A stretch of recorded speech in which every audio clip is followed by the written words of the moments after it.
Hello and welcome to Tinkerer. My name is Sean, and in today's video I'm going to be rebuilding the carburetors for my 1961 Chevrolet Corvair Monza 900. I got the rebuild kit for these carburetors from Clark's Corvair. In no way sponsored, they're just a really good resource that has pretty much every part that you're going to need to work on, restore, and repair, keep them on the road. The part number for this, the K didn't print, but it's KC577. This is the rebuild kit. I know for a 61, it might also be the rebuild kit for a 1960. I would imagine it probably is. Be sure you know what model carburetor you actually have. Don't assume because you're pulling this off of your 1961 that it's a 61 carburetor. The 63 and 64 are some of the most desirable carburetors. The 64 in particular is the one that most people will go with if they can get a matched set of them. So yeah, don't assume that the carb you're pulling off was a 61 because it came off of your 61. There are a number of ways to identify which carburetor you actually have, what year it came from. 61 is really easy because it has a manual choke. It's the only year Corvair that came with a manual choke. Now there is a early year and a late year 61, and the difference in that is the venting of the fuel bowl. Later in 61, it only vents right down here inside what is called the duck bill. Right inside the duck bill is the vent for the fuel bowls, and it is completely kept inside of the air system and inside of the air cleaners versus venting outside into the engine compartment. They made that change halfway through 61 because they added the cabin air heat system that actually pulled the heat from the engine. And by doing that, if it vented the bowl into the engine compartment, you'd be getting gas fumes into the passenger compartment. So that's why they made that change. Anyhow, so yeah, 61 has the manual choke. You can tell if you're early or late by whether or not you have just the internal bowl vent or the combination of the external and the internal bowl vent. So you can find this information online, scour a bunch of different websites, go on a forum, go on Facebook, Corvair Owners Group, ask all these questions, try to scrub through it and find out who actually knows what the heck they're talking about and who's full of BS. Or you can go buy Bob's book. Bob Helt, thank you for writing this book. It's How to Identify, Rebuild Corvair Rochester Carburetors. Amazing resource. The first half of the book, or not half, but I'd say the first third of the book is how to identify the carburetors. Year by year, sub-carb by sub-carb, whether it was on the power glide, whether it was on the automatic transmission, what the little nuances were, what they added, what they took away. It's amazing the amount of information in the identification section. And then the next section is basic carburetor function and theory and how they work. I've rebuilt a number of carburetors in the past, all of them Holleys. I bought the Holley book. Again, if you're going to work on something with the complexities of a carburetor that has to be tuned just right and has so many different circuits that all have to work in harmony together, if you're going to be doing that, go buy the book. And whenever it comes to these Corvair Rochesters, because they are specific to Corvair, there are a bunch of other carbs that Rochester made that look like it, but these carburetors and their design and their specifications and their passage sizes and their jet sizes, all of this was very specific to Corvair. They only ran on Corvairs. Bob's wrote a book strictly about the Corvair carburetor, so that's the book you need to buy. Holleys, they're prolific. They're all over the place. There are a ton of books. There is one that's, I believe, called The Holley Book. That's not the one I bought. I bought the Haynes Manual for Holleys. It's just fine for me. But what I was getting at there is I've rebuilt carbs in the past. I've tuned carbs in the past. I understand how they work, what all the circuits do, and how they interact together. The way Bob describes it in this book is eloquent. It's just so logical, and it's like, yeah, man, I dig it. There's a channel I watch, Technology Connections. a lot of the stuff he talks about, stuff that I already know, that I'm already very familiar with and have educated myself on. But just to hear him talk and the way he explains things, that's why I watch his channel. The way this is worded is very much the same. It's a great book. I recommend you buy it if you're going to work on your carbs at all. If you're going to touch this thing with a screwdriver, if all you're doing is adjusting your idle mix screw, buy this book. Even if you're not going to be doing that and your car is running great and you don't know too much about it, but you got lucky or you paid good money for a car that was done and mechanically sound, even then, there's little issues you might run into. It's got troubleshooting in here. Alright, so you've driven your car, it's a hot day, it's over 90, and you've been driving it hard on the interstate, 70 miles an hour, and you pull into a gas station and you stop, and you come back out and you go to start your car, and it starts right up, and then 30 seconds later it dies. Well, that's vapor lock in your fuel lines. He tells you that in here. Or, second, you go out there, exact same scenario, you return to your car, you go to start it up, but instead, it cranks over, and it takes a minute and a half, and then finally it runs, but it stays running, and you're fine. It might have a little bad idle, but it's going to stay running. Well, that's that you boiled off all the fuel in your fuel bowl, and your carburetor's got heat soaked, and that pressure that built forced the fuel out of the bowls through the idle circuit and through the power circuit, and flooded your cylinders, and you had to get all that out because it's too rich to ignite. Once it does ignite and you get running again, you're fine. So he explains that. So many other little, I've got a dead spot here, I've got a little hesitation, there. It's just, buy the book. It's a great book to have. Anyhow, little things like he explains that how the air system works, and that on a carburetor that was made to go with the air system, if you don't know, that's the system that injects air into the exhaust and extra air into the intake to more efficiently burn the fuel so that you don't have smog and as much emissions coming out of the tailpipe. It actually had a belt-driven air pump that pumped air into the exhaust. But he tells you how to look down inside your Venturi, and right here on this side on the shelf, or on the edge of the Venturi, will be a little shelf with extra air passage. And what that does is it adds more air to the idle circuit and the off idle circuit, which runs right through here and then down, and here's the mix screw.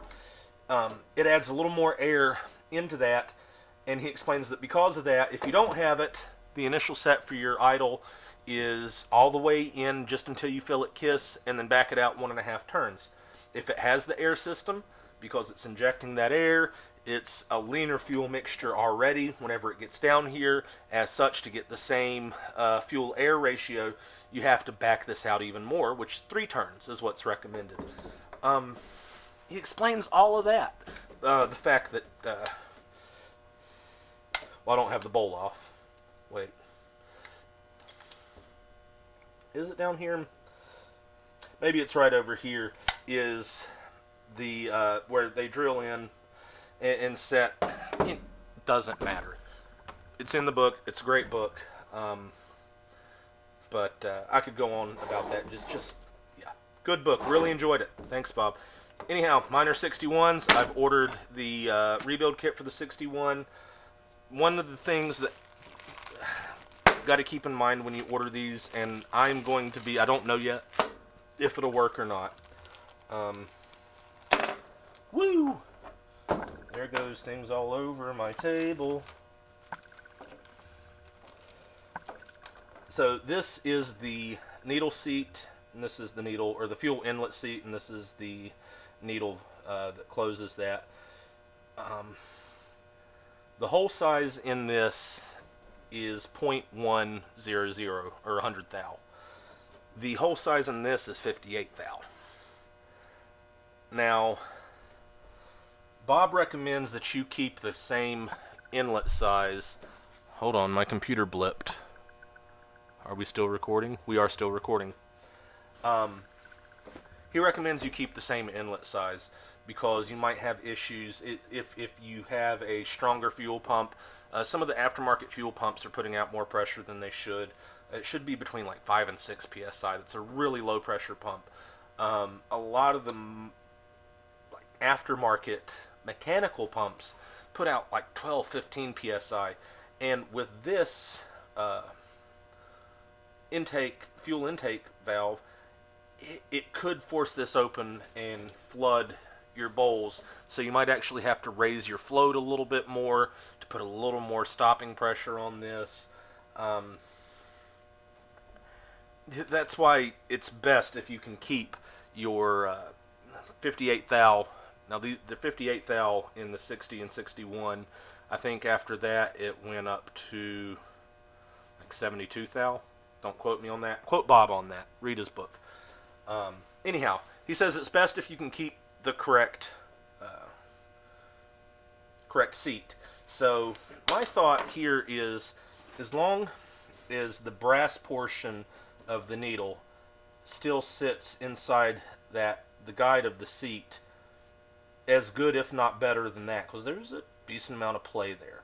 As long as it fits in there, this Vitrol tip is made to stop a 100 thou hole, and it's a cone. So if it'll stop a 100 thou hole, it'll stop a 58 thou hole. So I'm going to make sure that the key is, can I get that 58 thou hole in this piece, the seat, the intake seat, which sits right in here. As long as I can get this original part that's in here clean enough, I'm going to try to use these new needles with the original seats. I think it should work. I've actually asked on the Facebook group. I've got a couple replies. Most people are like, nah, just use. I've either been told just to use this and it'll be fine, but I don't want to. I want to keep the originals that are in here, or at least the original spec. If I have to order new ones and source, now they're hard to find. That's why you get the 100 thous, because this is what they make.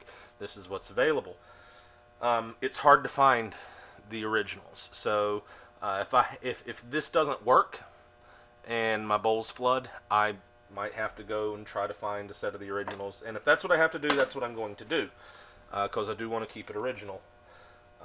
Anyhow, I think it should work using this with my original seats, as long as I can get them clean. So we'll let you know how that goes. It's a good reason to stick around and keep watching this video, because I know I have just yammered and yammered. What are we at? We're at 34 minutes. Now, I might have had a few false takes before that. It might be 30 minutes, but we're 30 minutes in and I haven't even spun a wrench. Well, I spun a wrench to get these off, but we haven't disassembled anything. So I'm heading out to the garage. I'm going to grab my can of carb dip, and we'll get one of these taken apart and in the dip. And we're back. Got our can of parts cleaner. It's Gunk parts cleaner. It's the complete kit. Has the little basket in it. That's nice. Let's see what it works on.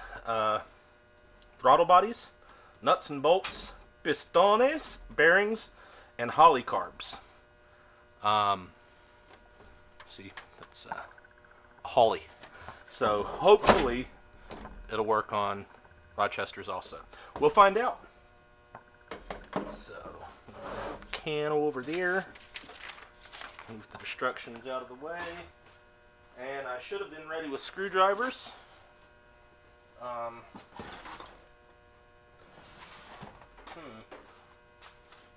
One moment, please. And we're back.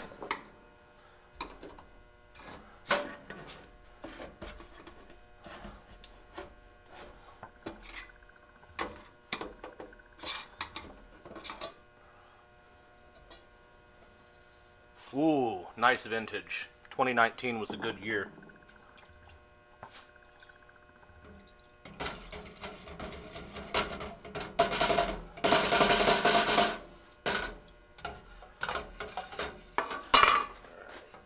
Gotta have a towel here somewhere.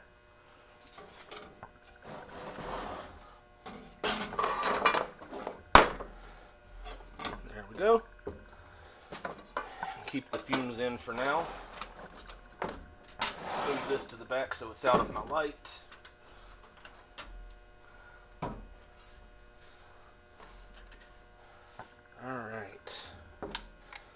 start on the driver's side carb.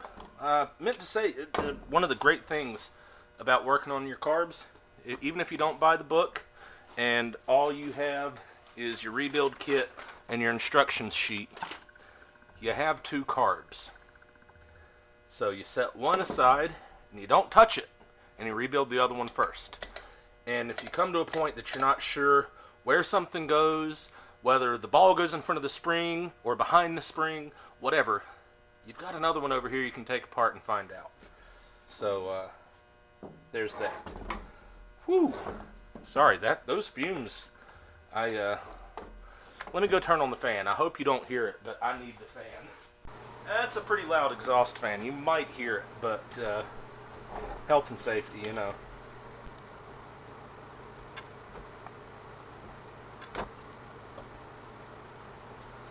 Alright, so somebody has been in these. Remember, this one was missing one of its screws already. This one's missing its lock washer. So somebody wasn't super diligent.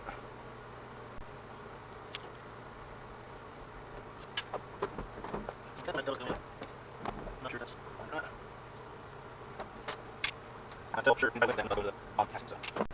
go. That should be all of those.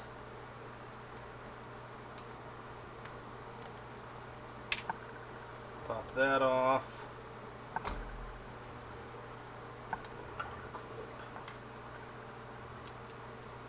I believe we are apart enough. I should be able to get inside.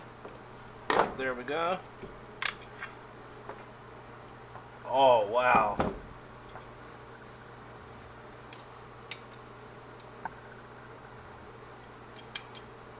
Look at that magic dust.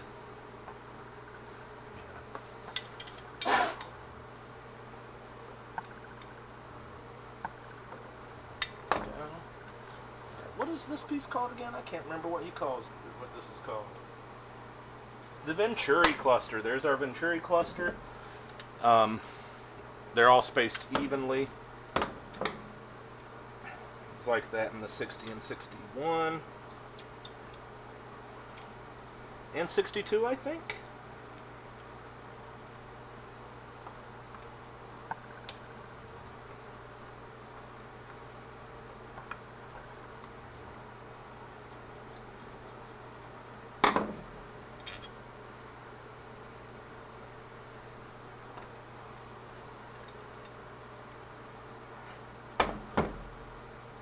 Alright, and this is as much for you as it is for my reference. There is a small screw and a long screw for the Venturi cluster.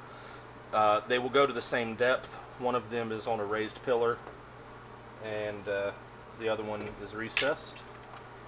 What was that just fell in there? Piece of an acorn. Frickin' squirrels.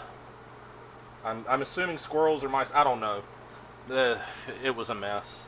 I've got all of my my sheet metal off right now. And they've cleaned out between all of my fins and everything. Alright. So there's our Venturi cluster. There's our main jet. And that is the 61 Venturi cluster. See if we can get...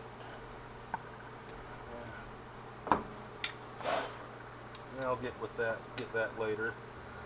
There's the spring that goes under the accelerator pump. We do not get a new one of those.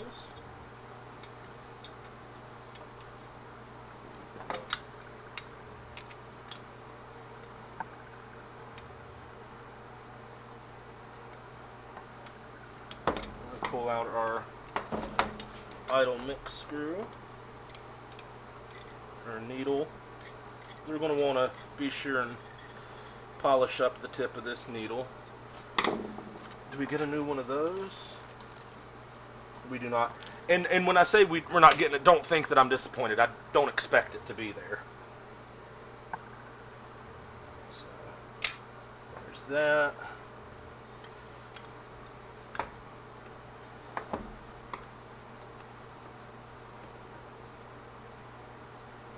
Are those peened over?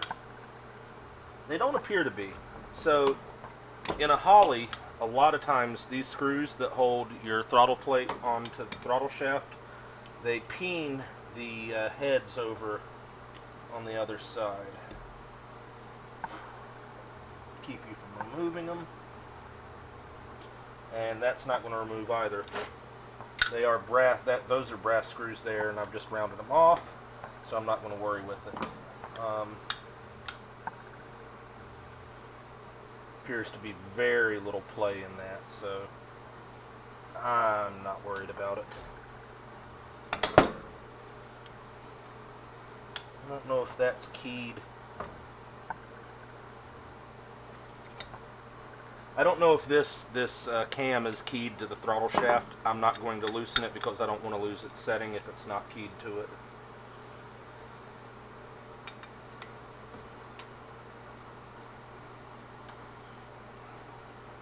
Alright, well, taking that apart, I've lost the set for the spring here on the choke, or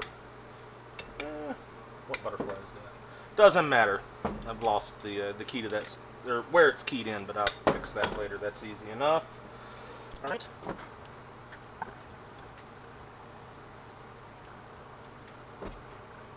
Let's go ahead and get the rest of this gasket off. Well, I do have to get the...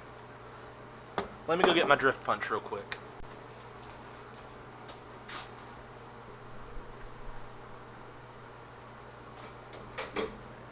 Got a hammer right here.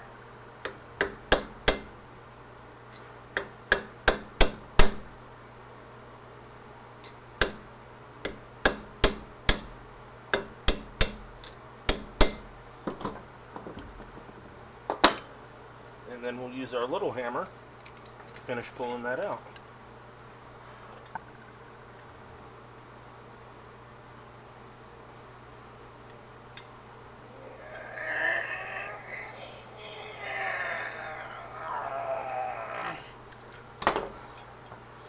That was tight.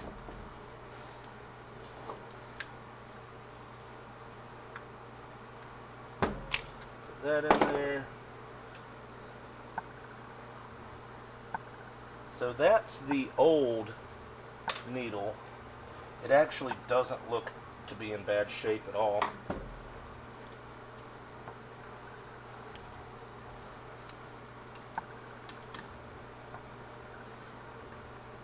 I need to go get a bigger flathead. I was just going to be bad and finagle it, but I don't want to break nothing. Alright, computer's blipped out. Make sure we're still recording. We are.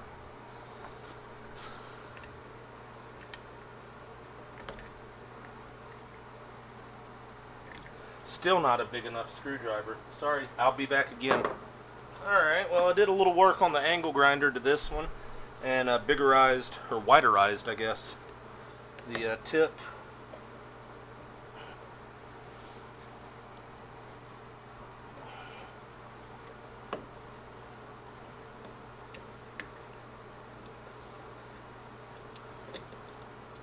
Let's see if this is original. I believe that is. It doesn't look as tiny as I was expecting it to, though, to be honest with you.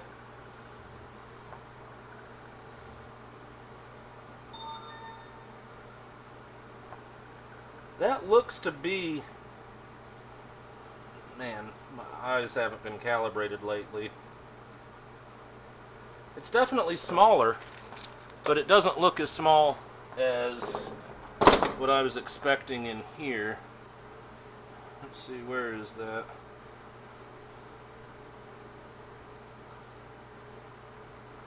I think I've passed it, yeah.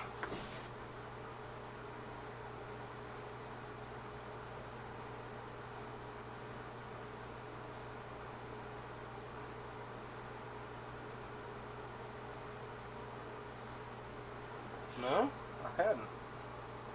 Hadn't made it to it yet.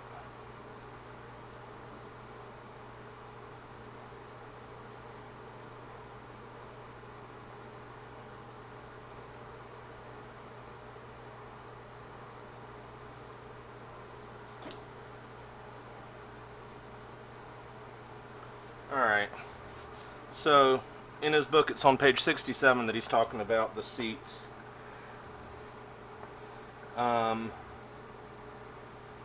Yeah, so the three sizes, what you get today is going to be 100 thou. From 64 to 69 it was 84 thou, and from 60 to 63 it was 58 thou. I was expecting to see the 58 thou seats here, but I'm pretty sure that's an 84 thou. Anyhow,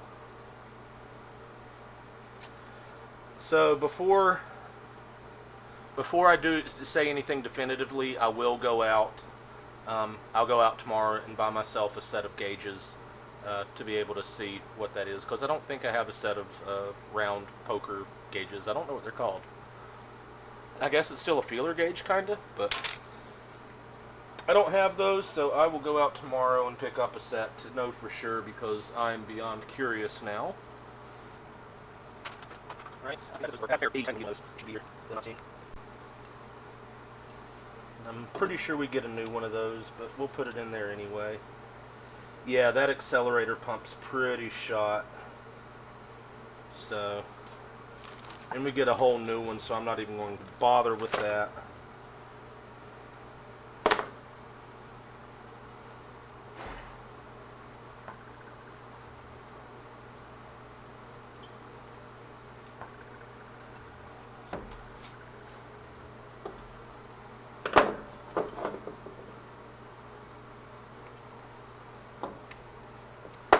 I'm going to take that out because this is terribly rusted.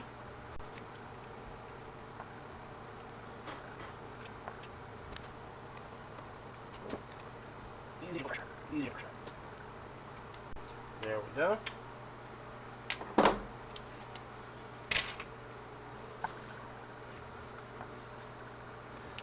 Yeah, it's starting to get hot in here. I turned that fan on. I also shut my air conditioner off. It's right there, and it blows right on the camera. So I try to turn the AC on, let it get good and cold in here before I start shooting a video, and then I'll shut it back off right before I start shooting.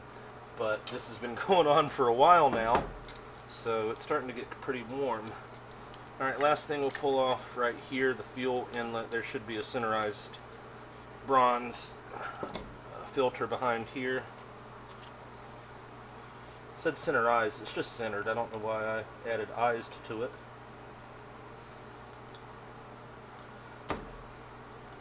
Let's see if those will come out.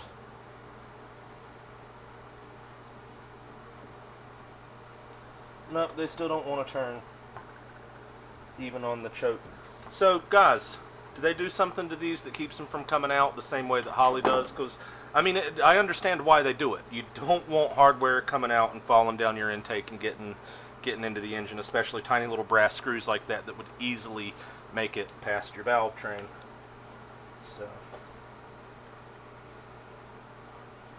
and if they do something to keep you from, oh, they are. I see little stars on the back now where they've mushroomed it. I guess if I had new ones, or I could grind that off and Loctite them. I don't know. I'm not going to bother with it. I'm going to leave it because it's just safer that way. Alright.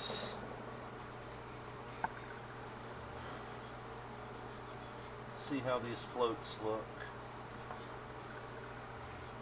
I'm going to go hit these with the toothbrush over in the sink real quick. I'll be right back.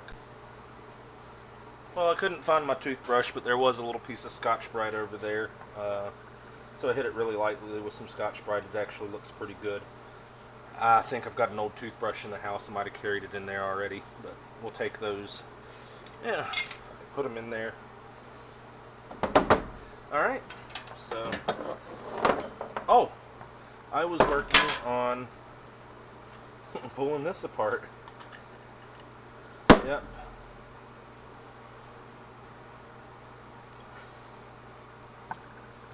That way. Yeah, that actually looks very clean. And we'll still soak it and clean it, but it looks really good. Okay. And it's starting to get late too, guys. I really should be getting in the house. Yeah, it's almost 10 o'clock. That's our bedtime around here. So,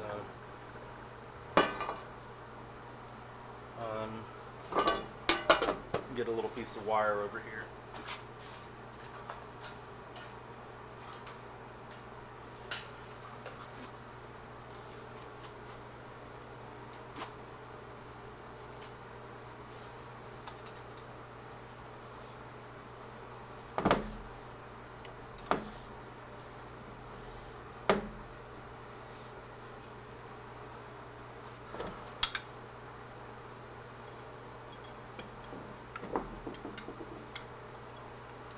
So, just twisting a couple little pieces, or it's the same piece of wire, but both ends of the same piece of wire around these pieces so that I can retrieve them later.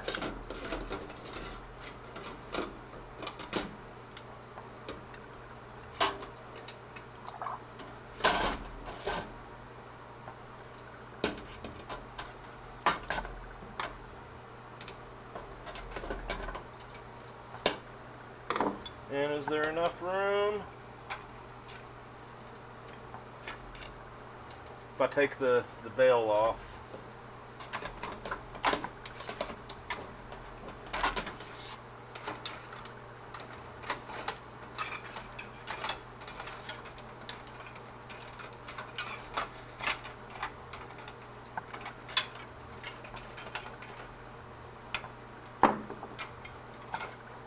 get your hands in the cancer, Sean. It's okay.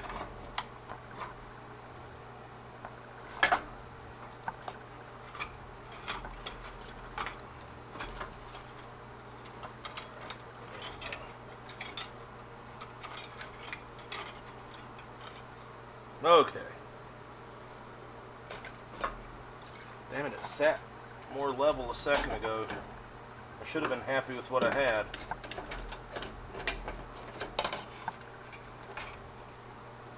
Okay, there we go.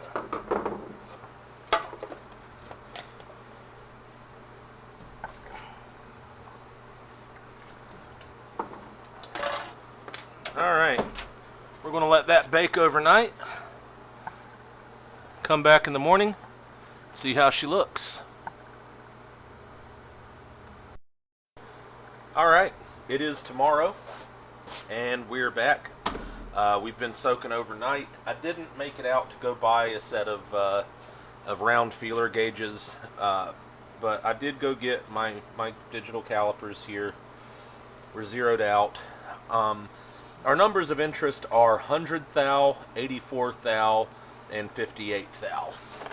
So here I have I think it's 3/32 drill bit, which measures in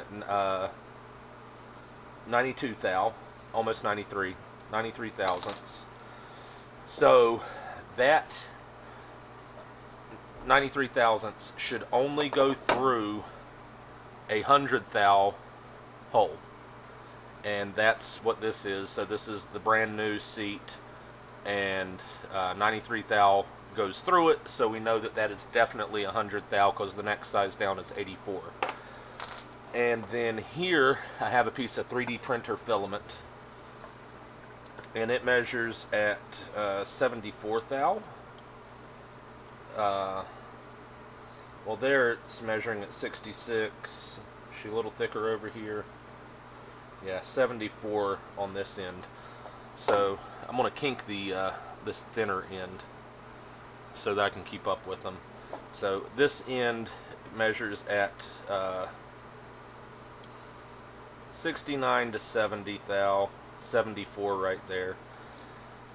So I know that this will go through the 84 thou, but should not go through the 58 thou. So I've got two things I can use to measure with. So I definitely know that this, the new one, is in fact the 100 thousandths. And once I get this open and these parts cleaned up, I will be able to measure the original seat that came with it. I've got some rubber gloves because this stuff's nasty. Even washing your hands, if you get it on you, you smell like it for a good long while. I have a little set of little wire cleaners, a bunch of different sizes. I mean, technically, I could probably use these. What's the thickest actual wire I have here? Let's say it looks like that one.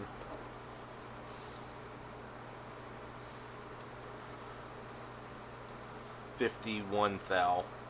So that'll be a good judge right there if that wire will go through. There's 55 thou on that one.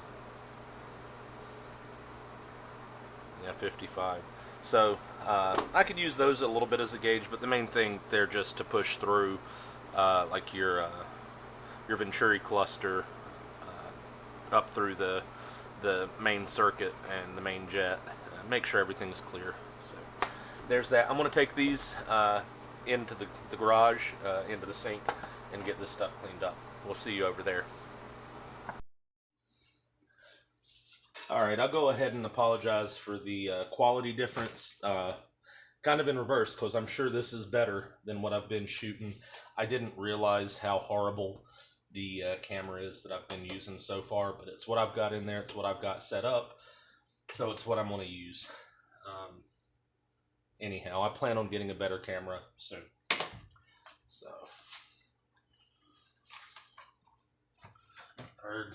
go ahead and put our gloves on.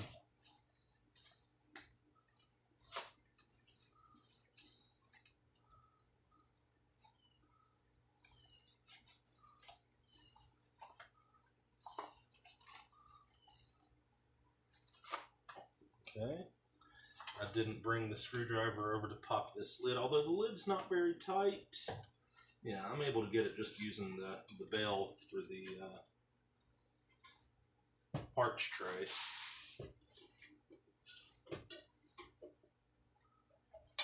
Go ahead and pop that off.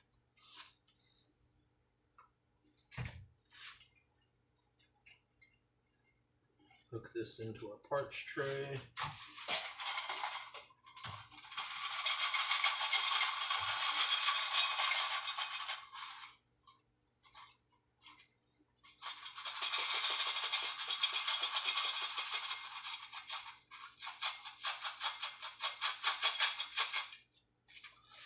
Alright, now is a good time to check my floats, because they've been soaking and I don't hear anything sloshing around in there, so that's good.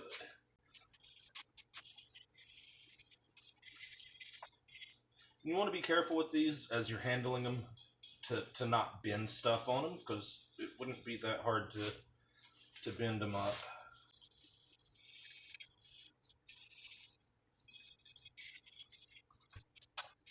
Go ahead and pull this out. Is it close? I'll try to slip real quick.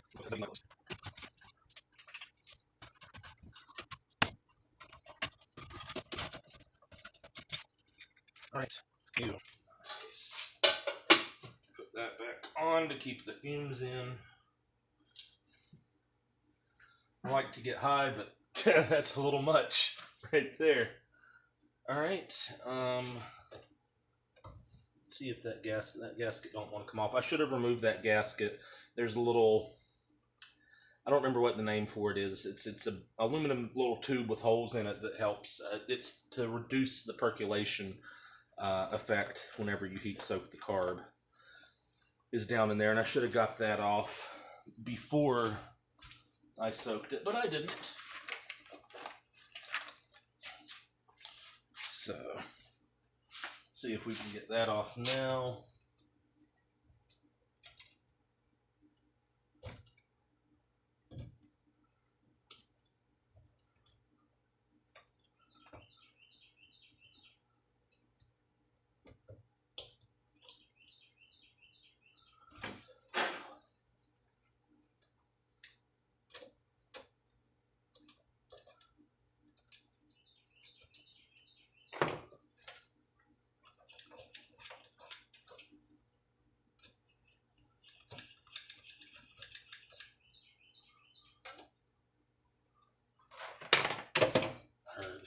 Everything's so slippery right now.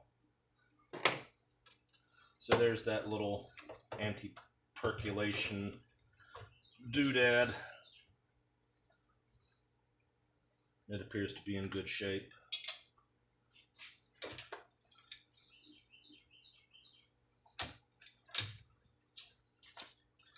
Anyhow, dump that out.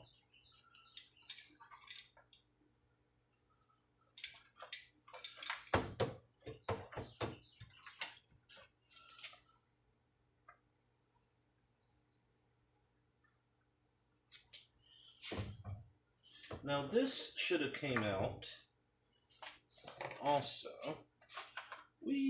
Damn, I just touched my shirt with this stuff all over my hands. I'm going to smell like it now. Alright, that should have came out, but it didn't, and it's not wanting to just pop out. So, watch out, this is going to be loud. It's air, compressed air. So, I'm giving you time to turn your volume down, take your headphones off. I'm going to blow some compressed air in here.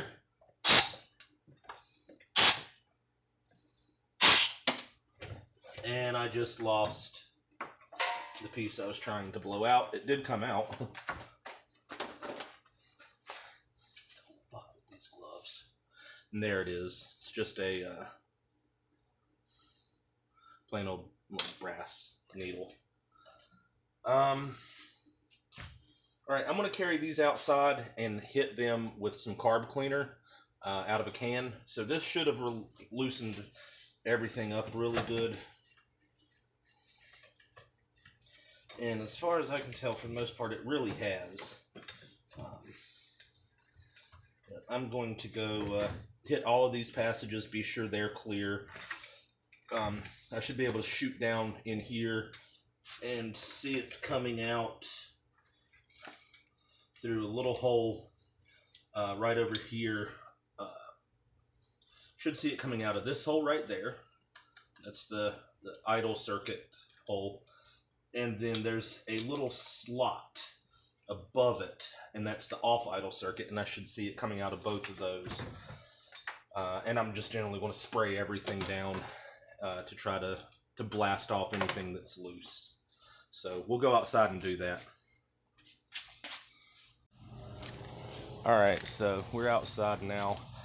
Carbon choke parts cleaner. The best thing I like about this is just the sheer pressure to blow through everything, see it coming out and make sure you're good. This is the good stuff. This stuff's illegal in California, but we're in North Carolina, so we're okay. We'll just give all of this while it's in here a good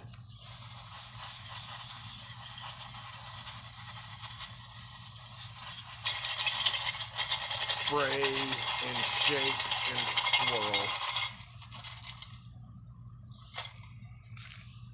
Should be good. Pull our Venturi cluster out. Hold it up, look through the light. Spray through our main jet,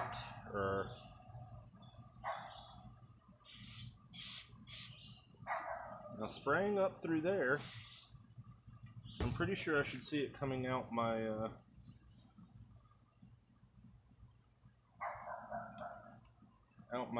Venturi cluster up here.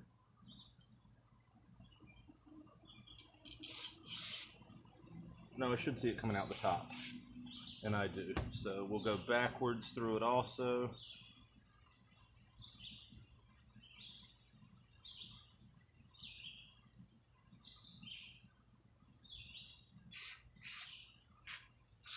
And that clearly shoots out of there.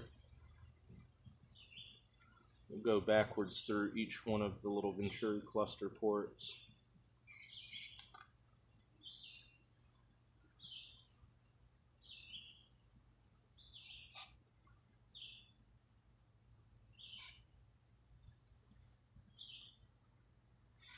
Yep, they're all clear. Go up through there. Just blow all of that. Ooh, did you see all that?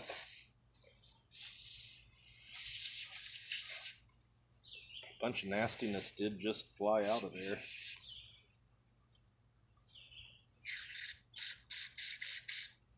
Yeah, more nasty. I mean, look at that color of that. That's it's horrible.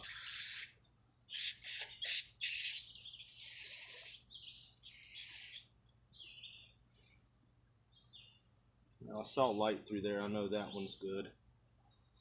We blew through that. Just blow through here.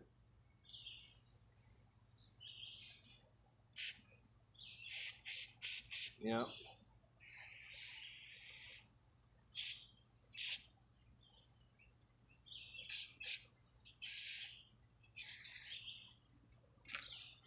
So that's all clear now.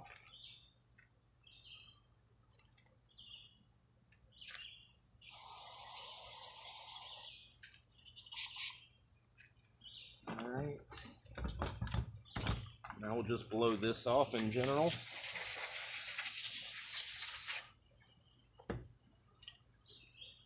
Top of the choke plate.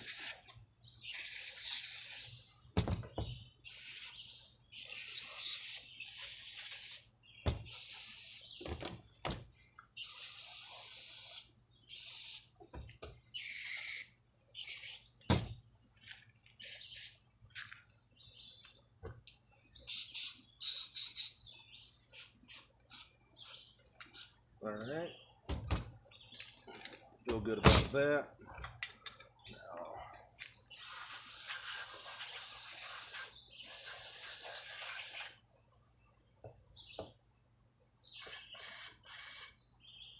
So we see that coming up through where the idle mix screw would be, so we'll go ahead and put our finger over that.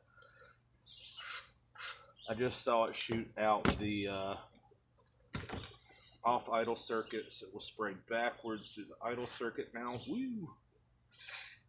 And I see that coming out the top, so that's all good right there.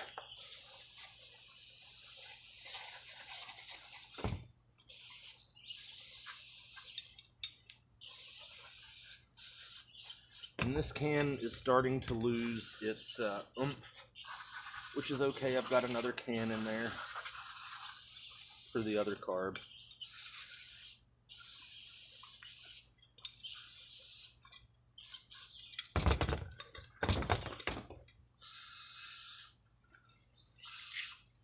I'm going to spray through the jet down here at the bottom.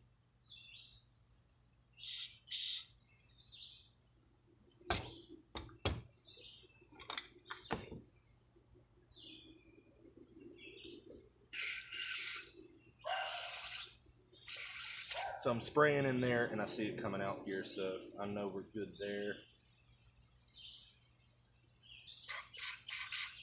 Sweet.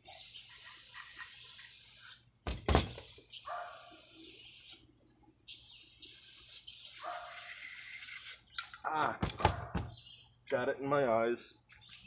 That really sucks. It burns. This stuff, it evaporates so quick though. The burn in the eyes is already gone. So.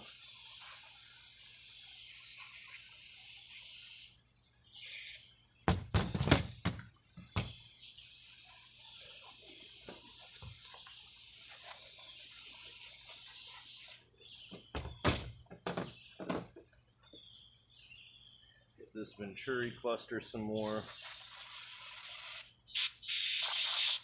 Alright, we're starting to blow air now, so can is almost done. Yeah. That can is done. Sweet. I'm going to let this stuff sit here, go in there and get the bench ready, and I'll see you back in there and we'll start throwing this stuff back together. Alright guys, we're back. It's been 6-7 weeks since I first started shooting this video and where I left you off. You can probably tell because the bench is a mess. It's doing a whole bunch of other kinds of stuff here. Anyhow, I have finished rebuilding this one. I did shoot it, but I wasn't happy with the video, so I'm going to start over on the second one. The issue was that I was missing parts. I'm not sure if I've shown you that or not, but the accelerator pump that goes... Where's the accelerator pump go? Accelerator pump sits... Where's the linkage for it? Anyhow, the accelerator pump... There's a dead beetle on my desk. Dead beetle. Accelerator pump that goes in here. there is a mainspring and a return spring, and you have to put the mainspring on the pump. You have to transfer that over from your old accelerator pump on most of the rebuild kits you get, including the one I got. Some of the rebuild kits come with the accelerator pump completely built. That's awesome. That's great. Mine did not. And so I went to move that part over, and it just was non-existent. Anyhow, so I had to get a hold of that. Here's old accelerator pump. And it should have had, it's the bigger of these two springs, should have had this spring on the pump, and you take it off and move it over.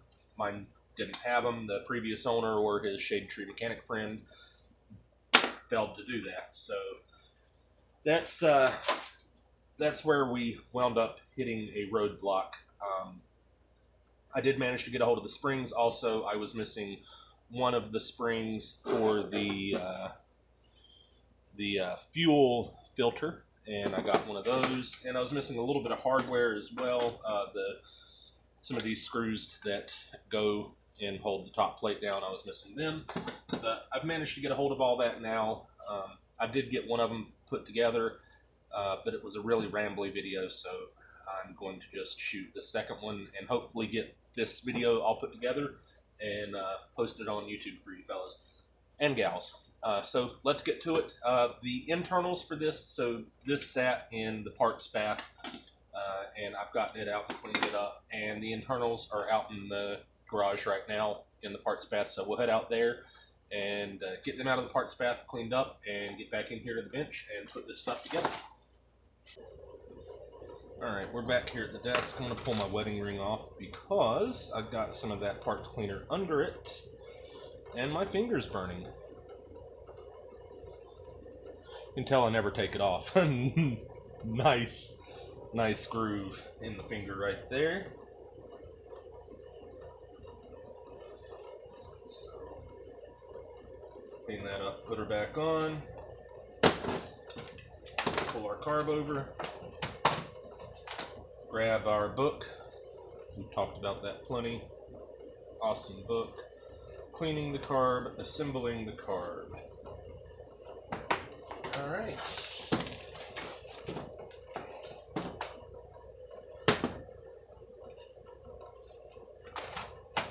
that to hold her open. Says first thing to do is to install the new fuel filter. Should be sitting here on my bench somewhere.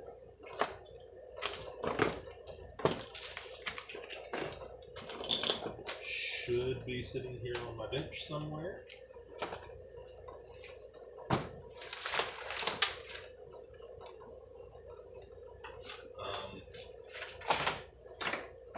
See, that's why it's so bad for me to take as long as I do to do these projects and put them off, because I'll end up losing parts.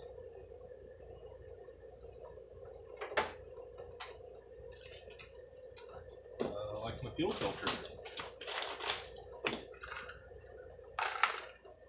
Gosh, I hope I didn't knock it off the back of the bench, but I'm not finding it, so most likely I've knocked it off the back of the bench. Alright, time to crawl around on the floor and look for my fuel filter. Wait, does it come with a new fuel filter? I don't know that this kit actually comes with a new fuel filter, so maybe I'm just reusing my old one. Let's pop this open here. Oh man, I got that on there good, didn't I?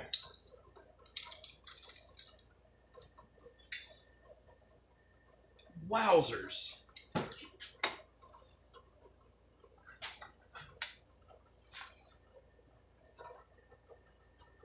What the heck?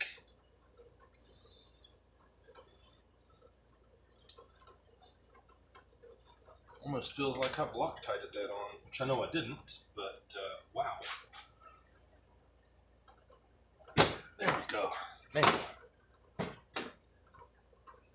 So I'm just popping this one off to take a look at the fuel filter that's in here. Yeah, that looks very new. So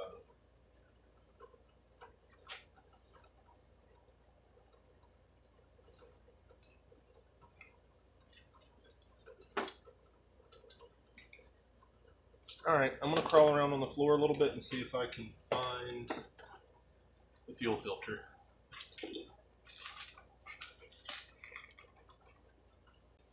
Alright, so because I'm not seeing that, I'm going to take this fuel filter out there and spray it and blow it with the compressor and see how well we can clean it up. Alright, that actually did clean it up really well. The carb cleaner, as I had the straw down in here, was soaking through all the centered bronze, so I know the passages are good and clear. So, we got that. Alright, so the first thing that goes in here is the spring that goes behind the fuel filter. Fuel filter has a flat backside and this cone side. The flat backside goes against the spring. This is the cap for the fuel filter.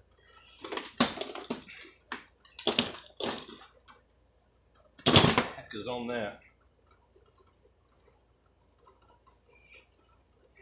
Alright, I'm heading back into the shop to give this a run on the wire wheel because it's got some nastiness on it. Alright, there we go. That nastiness that was on it would not have prevented it from functioning. It would have just kept it from looking good. Alright, so we've got two gaskets that go on this. And I've got one of them sitting out here already out of the kit. This one goes on the inside of the fuel filter, and it is what the filter mates against. And then there is... Oh no, I do have it in there.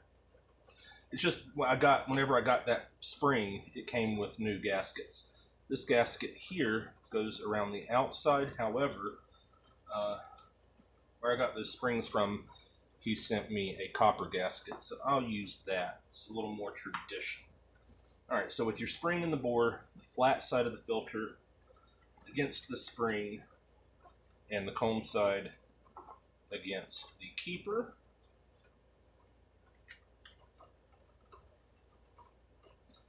And we'll just screw that on in there and nip it up. And because I had that one off, and I'm always paranoid that I didn't get it tight, I'll double check it. Alright, that's the fuel filter put in.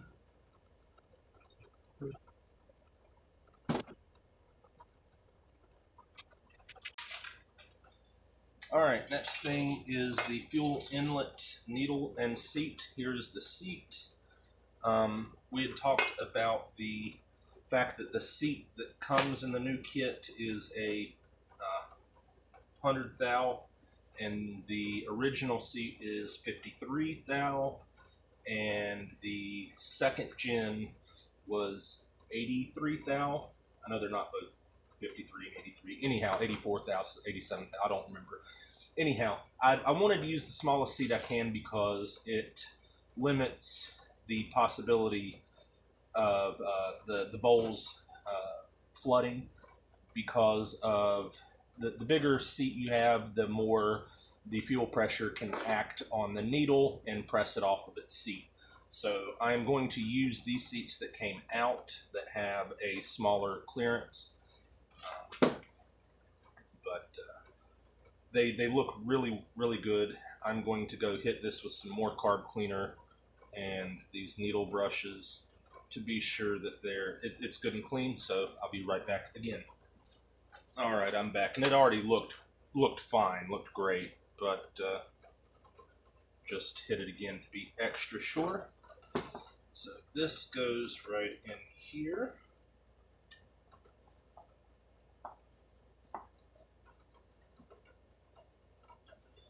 And gotta nip it up, and I had something here. The flat head I keep on my bench isn't wide enough to hit both of those, and I don't want to damage it. So I had a large flat washer. Here we go.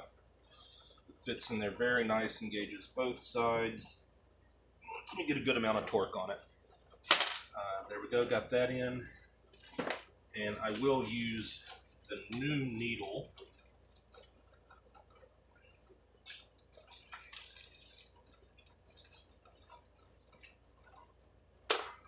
Oh, wait.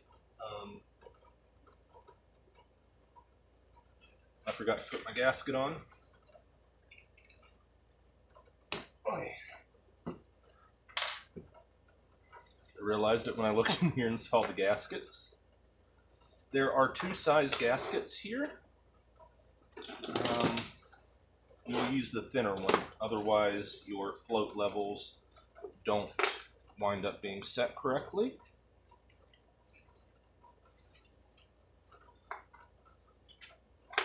Get that off of there.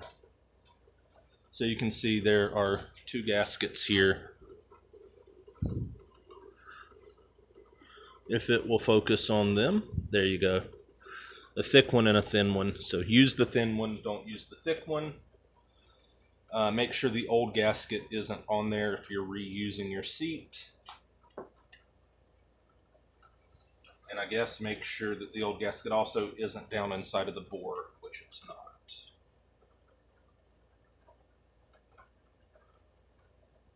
Put that back on. Make sure she's good and tight. Good and tight. So yeah, there's the one that has the 100th thou hole. I don't want to use it. Put it over there. There's the new needle. Now, this kit does come with the needle retainer, and that is, in a lot of carbs, will go and hold the needle onto your floats. But in this carb setup, you don't want to do that because that holds it way down from the float. We really shouldn't include that because it's going to confuse some people. And I did try it just to see, and your float winds up way too high. So you drop that in.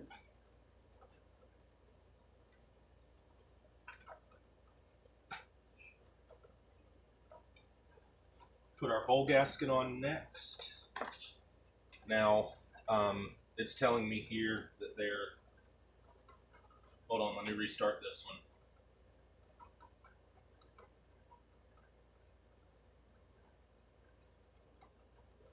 Alright, we're back. You timed out because, as you can see by the watermark, Bandicam watermark, I haven't paid for the full version, and it only lets me record 10 minutes at a time. There are two types of this gasket. One of them will have... I'm upside down. The early version doesn't have this hole, and the later version does. This is the early version carb. Don't need that hole. If it's there, it doesn't matter, and that's why they don't make the gasket without the hole, because it really doesn't matter if you have the hole or not. So put it on, make sure it seats over that fuel inlet.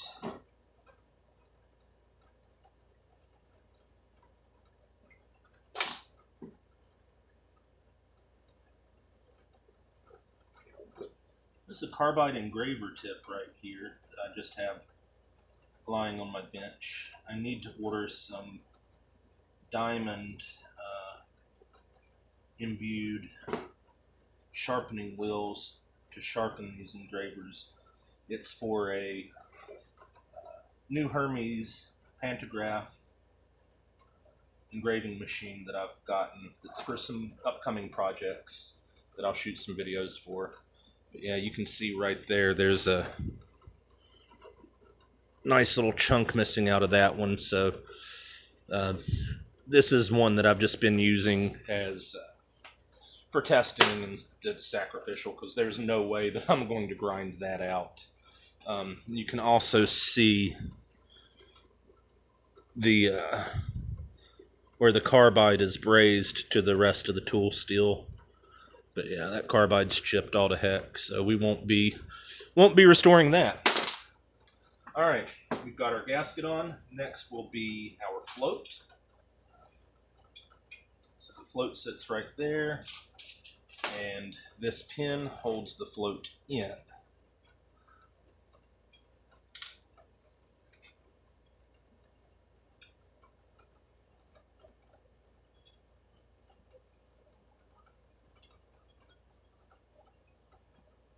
And it doesn't sit in there very tight. It's not like one side is swedged and will press in. That's okay.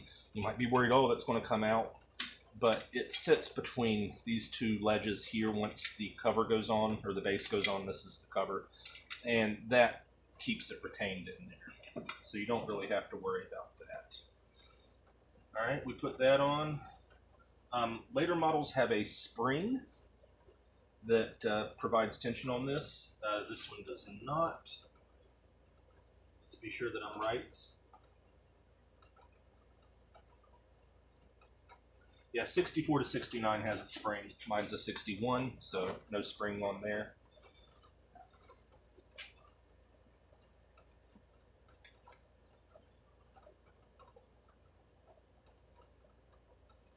Alright, next it is telling me to assemble the accelerator pump. That is right here. And nice and free. These old pumps, when I pulled them out, one of them was seized all the way down, one of them was seized all the way up. I freed them up, but you can also see that that rubber, it's very hard. It's gone hard and it's all deformed. Nice new soft supple rubber on these. And sometimes you get the rubber separate and you just replace the rubber on your old pump, but these ones were the complete set. So these are the two springs for the accelerator pump, and this is the keeper cap, the large spring, and this is where I got hemmed up last time. Should have been on the pump and you transfer it over, but that was not the case here. So you put that large spring on there, depress it, and put the keeper on. Just slides on and has a dimple that faces down to seat into the spring. So we put that on. Alright. And then we need to reinstall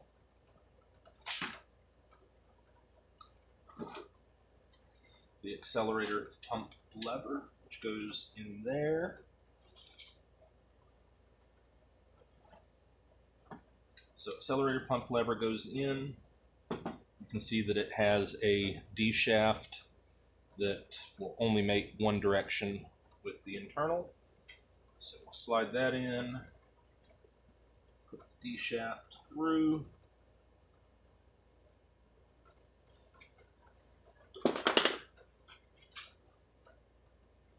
Give it some wiggles to get it all the way seated.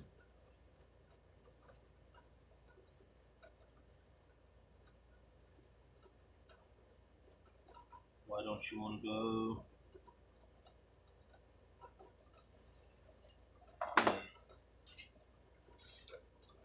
Alright, and there's just a little catch on it. So.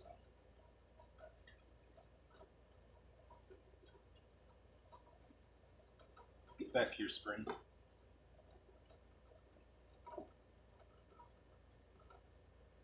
There we go, got it on.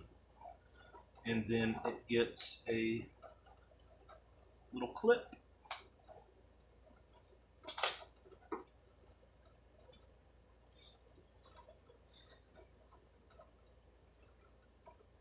A teeny tiny little clip will go on here to hold it.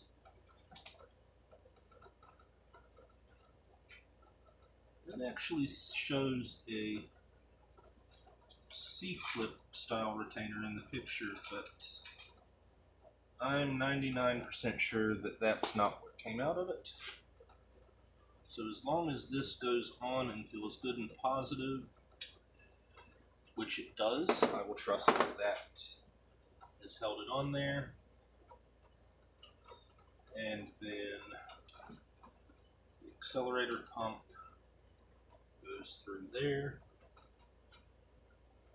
Install the accelerator pump assembly as shown in the photo. Note the direction that the hooked end of the pump is pointing, as it is possible to install it pointing the other direction, which will cause binding and non-operation. Alright, so that's in, and we need another one of those little clips to hold the accelerator pump in. It's right here.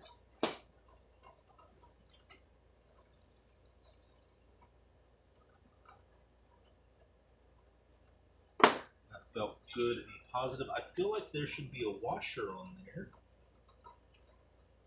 but there is not one in the picture, so there will not be one in my reassembly. Alright, now we set the float levels.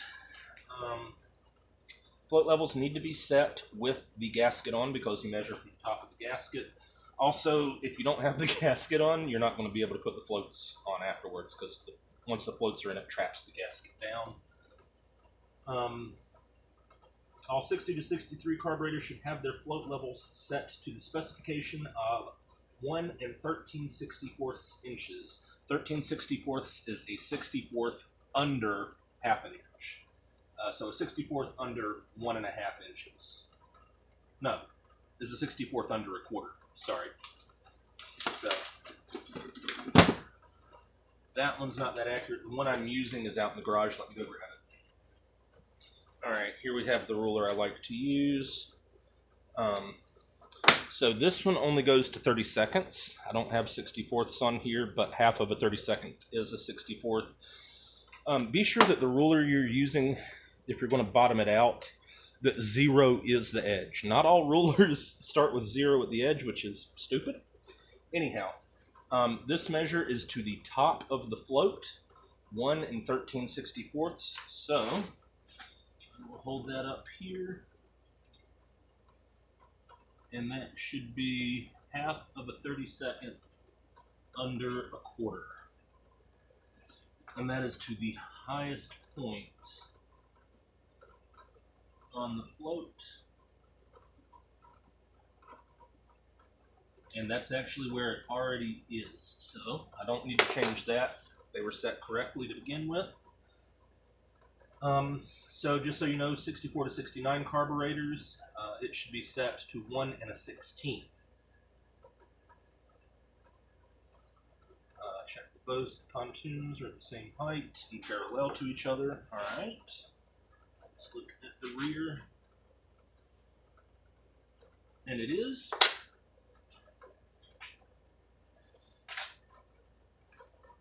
If not, you bend them to raise the height. You bend this little tab that's right here in the middle, you bend it down a little bit to raise or lower the floats in this position.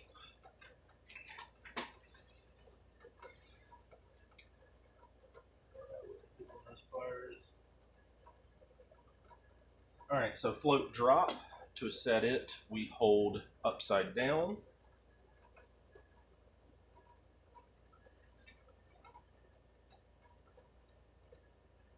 To 1 3/4. So 1 3/4 for a 60 to 63 and 64 to 69 will be 1 9/16. So 1 3/4, again, you measure from the gasket surface. And we'll start this back up because it stopped again. I don't know how much we lost. Yeah, no clue how much we lost on you. It shot for 10 minutes and stopped. Mainly I'm going to be using this video anyway. So there's our 30 seconds. And again, this is 1 3/4 drop.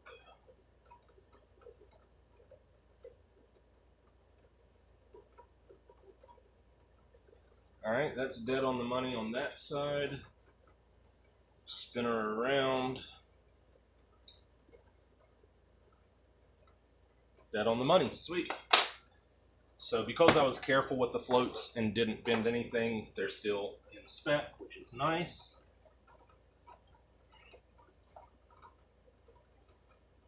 Just be sure the inlet needle doesn't stick or find the maximum float drop. Float drop if necessary to obtain correct float drop. Alright, now we can move on to assembling the body. Now start by assembly of the body. Arrow 1 shows that the idle mix needle has been installed. Hold on just a moment. I've got to go do something. Alright, we're back. Shows that the idle mix screw has been installed. Turn the needle clockwise to gently seat it and then back it out 1.5 turns. It's 3 turns if you have an air carb. This is not an air carb, so we'll seat this and then back it back out 1.5 turns. Now when you seat this, you want to be careful. You definitely don't want to over tighten it and damage the needle or the seat, because it is just metal on metal. And see where it's seated, there, the spring is almost completely compressed. So again, barely seated, half, 1.5 turns back out. So that is set. Arrow 2 shows the location of the main metering jets, the size of the jet stamped on the bottom surface. So yes, the main metering jet is right down here. And I'm pretty sure I sprayed carb cleaner through that, but I'm going to go double check that and spray it again to be doubly sure. Yes, it was definitely clean. You can take them out. There's no need to take them out if you don't have to, because you can damage them. They're a bit finicky to put back in, and I think they're plastic, so you definitely don't want to take them out if you don't have to. Okay, so that is in.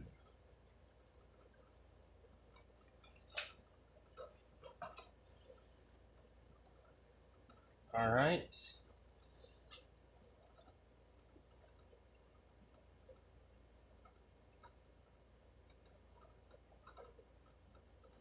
All right, so next we install the main well insert. This helps prevent percolation of fuel and heat if the carb heat soaks. So put that in. Power enrichment valve would go right up here. I'm not drilled for it. Again, early carb doesn't have the power enrichment valve, so we don't worry about that. And now we put our gasket on. So here's the gasket. Again, this hole right here should not be in an early model gasket because that's for the power enrichment valve. This doesn't have it. Again, it's just flat metal there, so it doesn't matter. That hole's not going to line up with anything, but it's not going to hurt if it is there. So we put that in.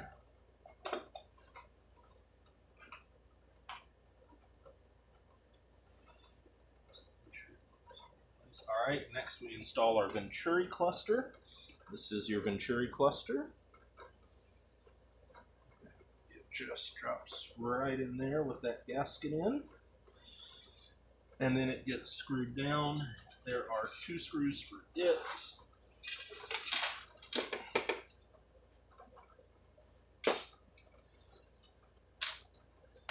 And they look like the main screws, but they are slightly thinner. There's a long one and a short one.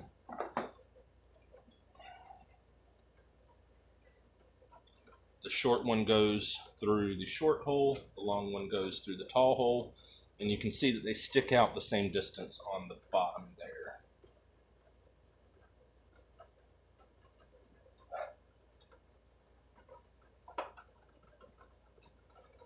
And they do get lock washers. Be sure you reinstall your lock washers. And good practice, it doesn't tell you to do this in the book, but just good practice installing anything that has multiple screws. Get them both snug-ish, or 4 or 5, however many screws you have. Get them all in and run down snug-ish before you do your final tightening and torque.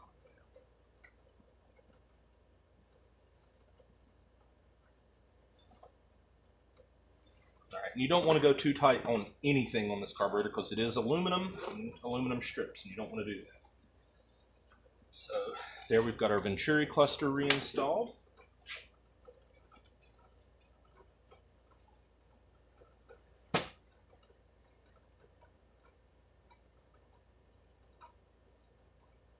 Alright, next will be the accelerator pump needle valve. It looks very much like the main fuel inlet needle valve, but it is just solid metal, nothing else to it, and it goes in this hole right here.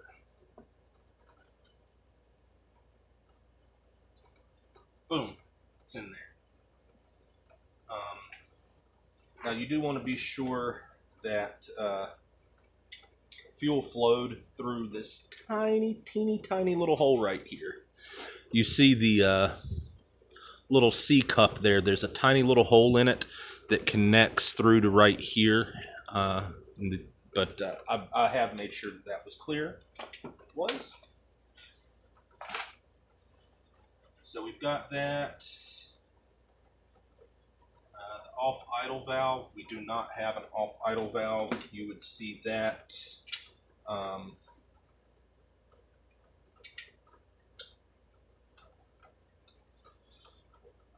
Right back here.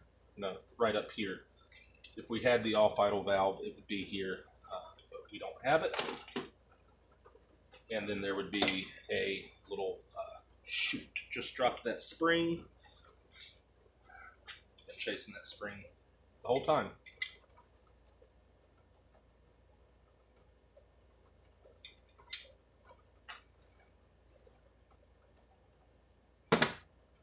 Why do I have two of those springs?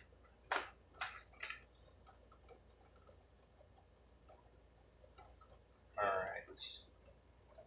I had that spring already in here because it wasn't the matched one, so this is the one I want to use. Alright, anyhow. We don't have the off idle air valve, so don't worry about that. Is it called off idle air?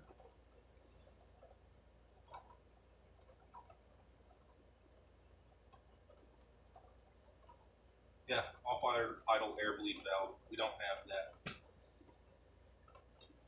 Alright, next thing is to install the spring that I've been chasing everywhere. It sits right here, and it is the return spring for the accelerator pump. It goes down, you just go ahead and drop that in the accelerator pump housing. And now we put the two halves together.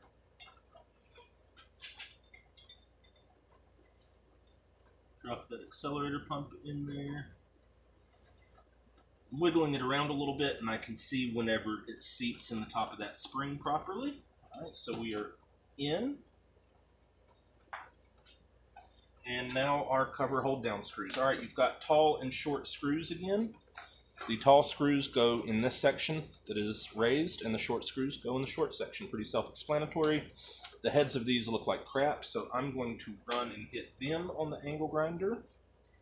Make sure how many I need, because this is where I was missing some. And again, these all have little lock washers on them. Be sure that you have your lock washers. I know that these took the Phillips over here, so I am missing one screw right here. And where is that pack I got? Here's the pack I got. I got these from Steve Morton of Morton Classic Corvair Shop. I'll put a link to him in the description below. He got me some of the springs I was missing, and I told him I was missing a few screws, so he sent me some screws also. And again, that computer up there to stop recording, I really just need to go ahead and pay for Bandicam. I wanted to be sure it captured decent enough video because I was using I can't remember the program I was using. It's what I use for editing, and it was not capturing great video.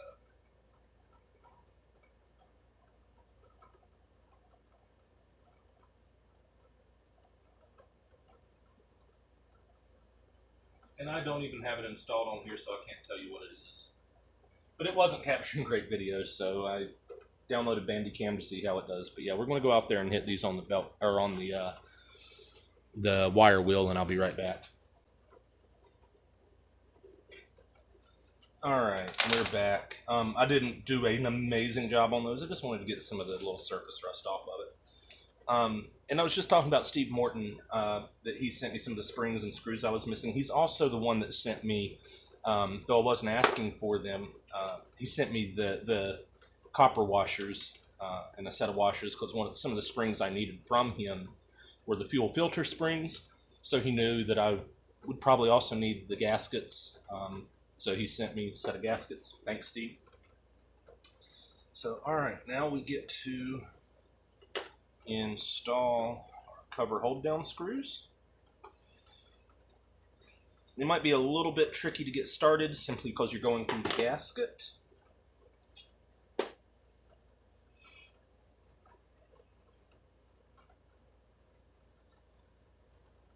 And again, I'm not going tight with any of these, I'm just getting them all in.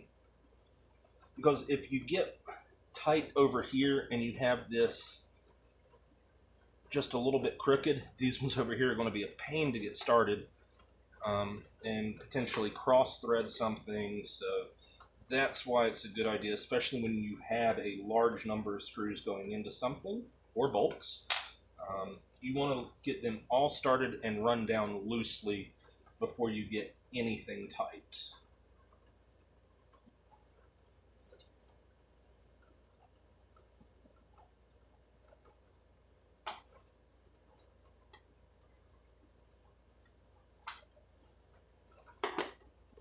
Alright, and I'm going to go ahead and put these Phillips in over here.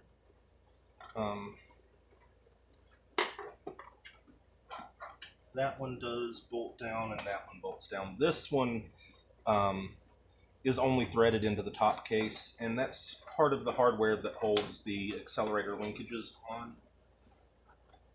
Now, I'm pretty sure I have to remove these Phillips once I get back out to the car to install the accelerator linkages.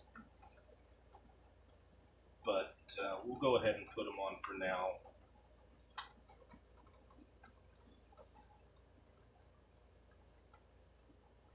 So there, that's all of the hold down screws installed, and we'll start tightening our stuff up here. And I am missing this one screw, this one hold down, or it's not really a hold down screw, but it's again the accelerator linkage screw. But I'm sure that if I get to looking around, I can find one of those somewhere. It's just a standard panhead Phillips head with a star washer.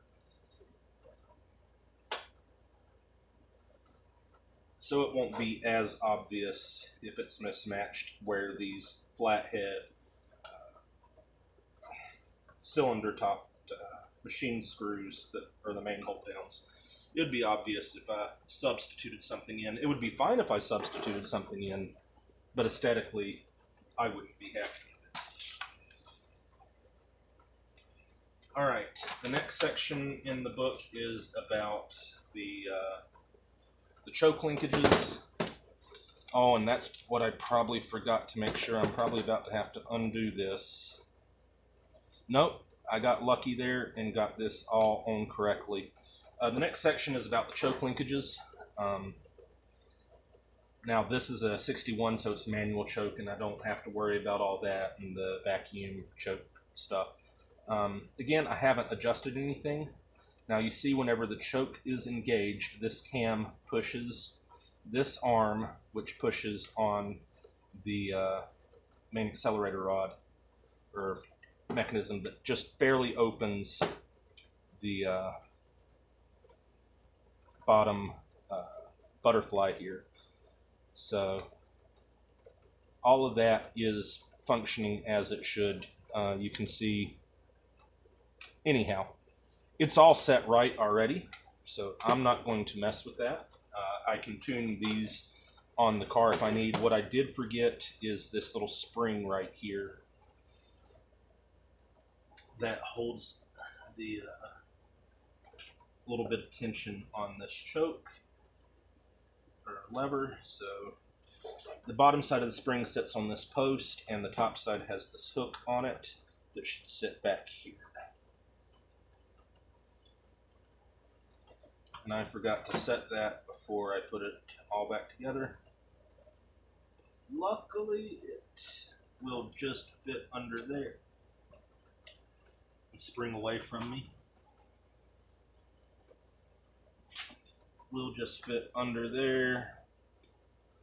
And I can get it around there. So now you see it has its spring return. And then we need to attach our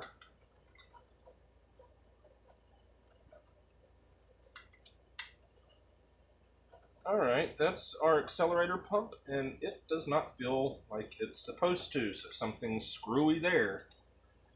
What did I screw up? Take it back apart.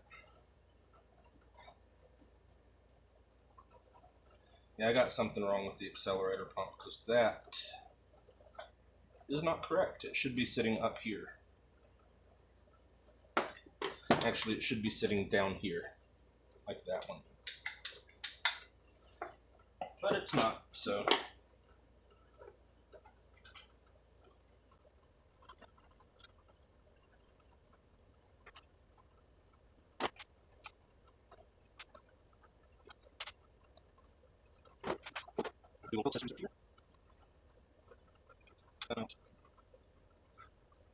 And we got that one out.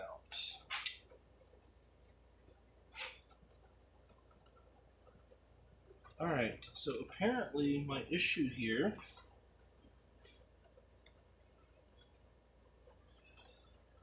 I think I made the very mistake that he told me to watch out for and not make. Let me turn back a few pages.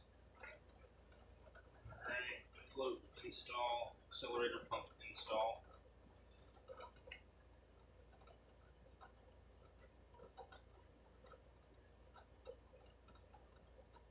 No, I'm in there the right way.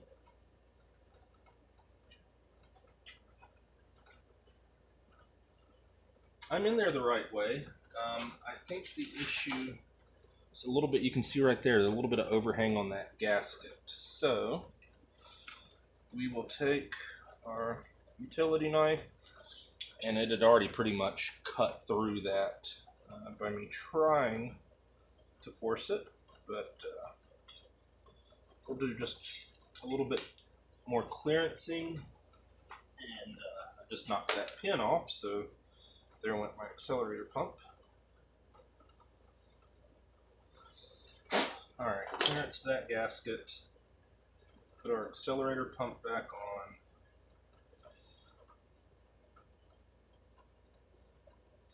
Put that little keeper back in.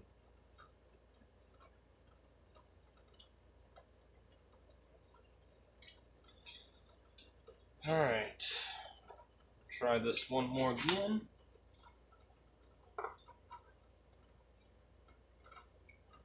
Alright, that's seated on its return spring like it should.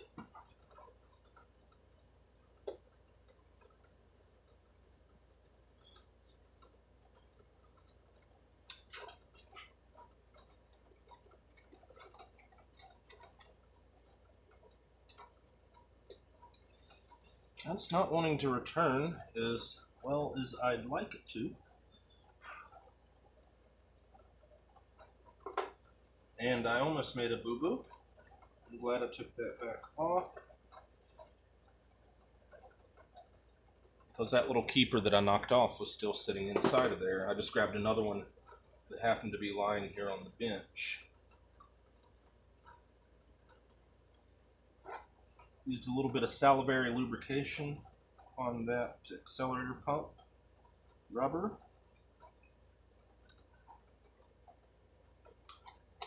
Oh yeah, that moves a lot better. It might have just been dry. Now the gasket was an issue, but the fact that it wasn't returning like I would have hoped could have been that it was just dry. A little bit of spit goes a long way. I know it's dirty, it's nasty. Yeah. Everybody has their own method, and I am definitely not above to spitting on something.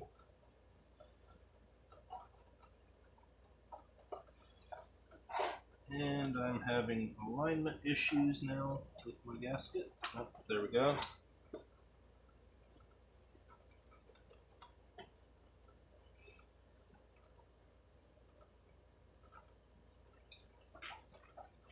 Second long screw.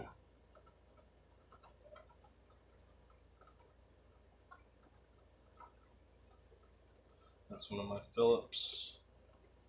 Second Phillips goes over there. then my 4 short screws.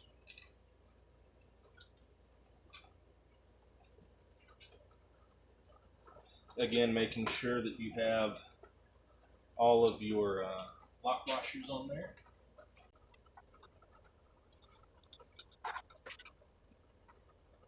And in case you've noticed, I am using an insulated screwdriver. You definitely want to use an insulated screwdriver on this. I'm kidding, of course.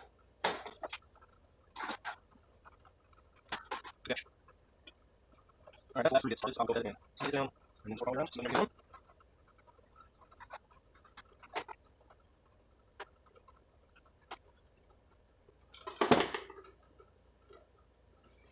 and what the heck is up with that? Why does my accelerator pump...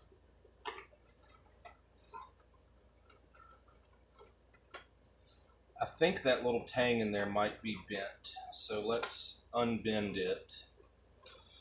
3rd time's the charm, right? Good.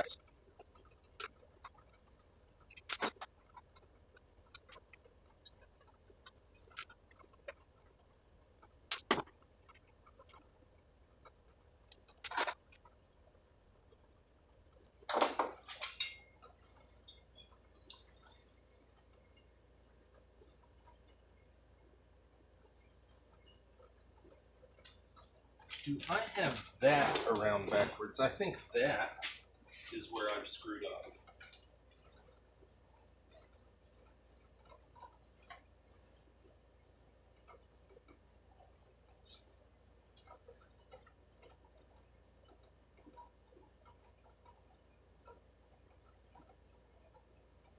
And indeed I do. Alright, problem solved. They don't tell you to watch out for it in the book because they're assuming that you have not disassembled this. But I did. Just to get the corrosion off of it. So the issue is this piece right here. I have it installed backwards. So I'll pull that out, spin this around, and reinstall it.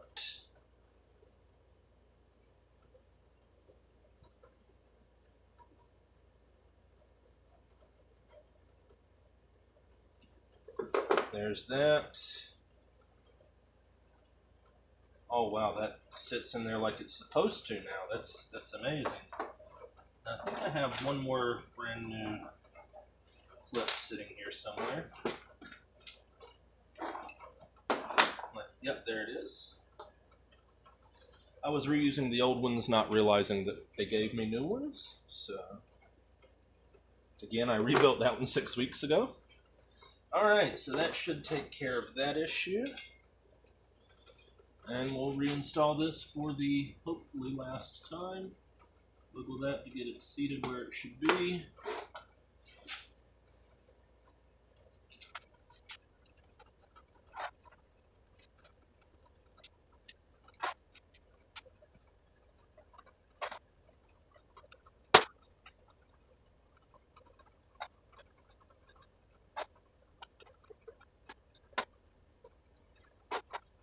Alright, let's actually run down, so we'll go ahead and go snug. Is that first already? Yeah. Hey, and watch this. Oh, would you look at that? Beautiful!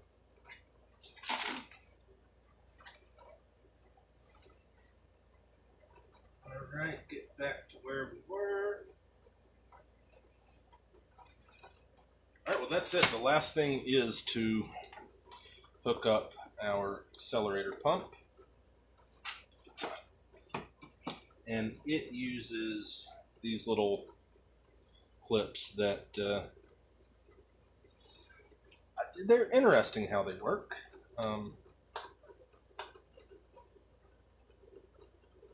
So there are right side and left side of these clips, so be sure you keep them separated. They're also what holds on the most of the linkages, throttle linkages and such. So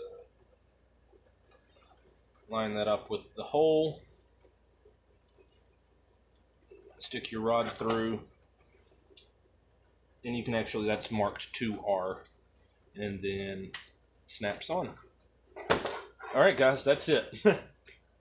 I have 2 fully reassembled carburetors ready to go back on the car. We'll take care of that in another video. But there we go. As always, I hope you enjoyed.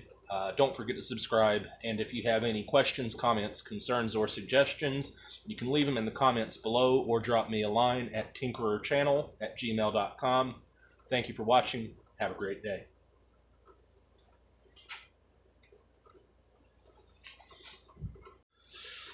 Alright, squishy moment. So I got lucky the first time and had this linkage in the right place. I did not get lucky the third time. Second time I have no clue, because we just took it right back off.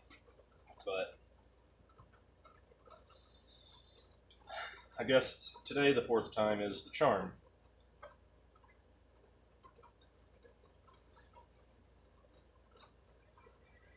And that does mean I have to pop the accelerator pump back off again.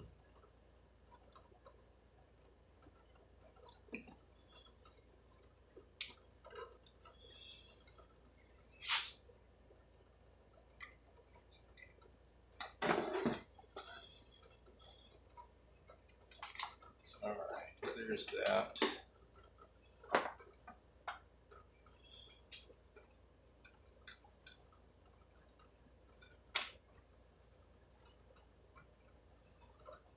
Getting really good practice, aren't we?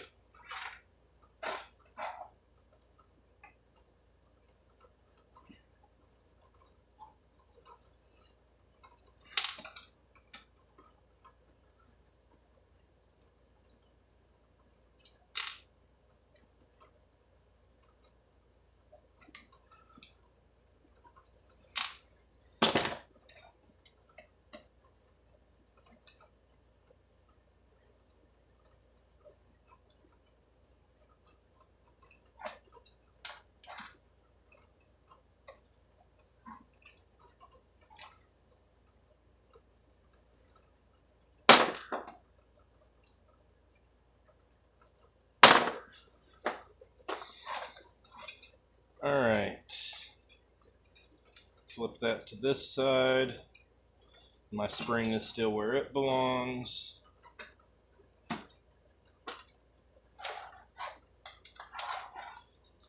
Alright, there we go. So, I already did my outro, but I'll say it again, guys. Thanks for watching. Please like, subscribe, leave comments. And if you don't want to leave public comments, but want to holler at me or ask me something, you can email me. Email is tinkererchannel@gmail.com. So yeah, feel free to give me feedback, comments, questions. I love hearing what people think. So again, I really hope you enjoyed. Thanks for watching. And do subscribe so that you can see my upcoming videos. Obviously, I've got to put these back on the car, and we'll be shooting some videos of that. All right, later, guys. Have a great day.